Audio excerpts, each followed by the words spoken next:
And now the story of Ethan Hunt has finally come to a close. Welcome back, movie lovers, to another video of Everything Movies. I am Jefferson Coe, and today I will be reviewing Mission Impossible: The Final Reckoning. Oh my goodness.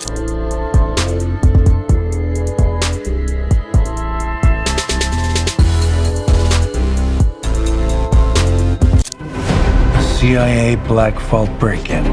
Am I reading this correctly? The Kremlin bombing? In fairness, the bomb was actually meant to kill him. He gassed a security briefing. Mission Impossible: The Final Reckoning is directed by Christopher McQuarrie and stars Tom Cruise, Haley Atwell, and Ving Rhames, okay? Obviously, everyone knows Mission Impossible. It's Tom Cruise's action-packed spy movies, and he's always doing his own stunts. That's like the biggest pull factor to getting people to go see these movies, because it's like, imagine, like, this is an actor that does his own stunts, and at his age and the things that he does, he puts his all into his work, and you can just see it exuberating through the film. Obviously, the main reason why you go see a Mission Impossible movie, another reason is the story, man. Like, the story is just actually really good in this one, and the one prior to it, the one that came out in 2023, I think that one was called Dead Reckoning. I don't know. Or no, this one is called The Final Reckoning. Yeah, that one was called Dead Reckoning, I believe. And that one ended on a cliffhanger. And the fact that I had to wait for 2 years just to see this final movie, it was a long time. The writers did amazing in this film. And I just think that's kind of how all the Mission Impossible movies have always been. Like, the writing has always just been really good. Like, in this movie in particular, I don't really feel like Tom Cruise was like that big of a pull factor, besides his stunts, obviously. But like, even if he wasn't in this movie and somebody else was doing it, I still think this movie would still be very good. And I think that's kind of what they wanted to lead us into, because I do believe that this is Tom's, maybe his last Mission Impossible movie. I'm not too sure. I have to do a little bit more research on that, but they market it like it's going to be the last Mission Impossible movie, at least for Tom. After watching this movie, I can kind of see them passing the torch, or like picking somebody else to be the new Ethan Hunt, or like be the new main person that they go to save the world every single time. And I can see them doing it. It might not be many people, you know, too happy about that, because they associate Tom Cruise to Mission Impossible for so many years. I mean, the times are moving. The actors can't act for all their life, you know, as much as they probably want to. And, you know, I just think that it's time. Like, the way this movie ended, it was a very good ending, and it was a very healthy ending in my opinion.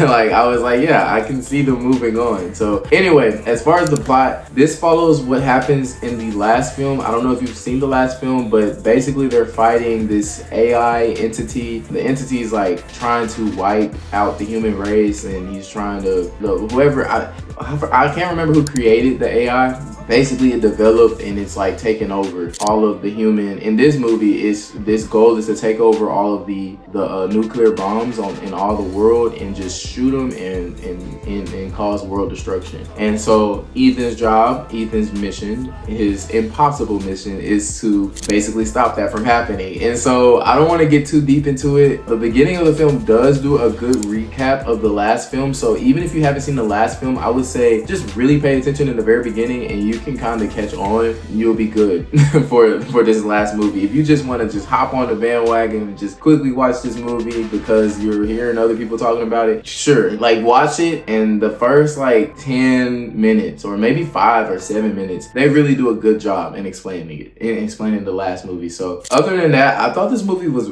really fun, and it had me like, oh my gosh, I was leaning forward like in certain parts of the film, and just really interested in what was actually happening and like what was going to happen. Obviously, you don't really feel the weight of like a character dying off, because I mean, like, in most last movies, main characters are traditionally, in basically anything you watch, main characters do end up getting killed off or dying. And in this one, I didn't really feel like people were really, like, the characters themselves were really that much in danger to the writers, and I wasn't really mad at it. But also, I'm just like, okay, I don't know. But the stakes were high. The stakes were really high, and they were in danger. Truly, they were. But I don't know, as the viewer, I didn't really feel feel like they were actually gonna die. And I think that is that's also important. Like when you're making any type of media, any type of creative story, you do also have to take into account how the audience will feel and receive some of the things that they're viewing. And so I don't know, that's just my critique on the movie. If the writers are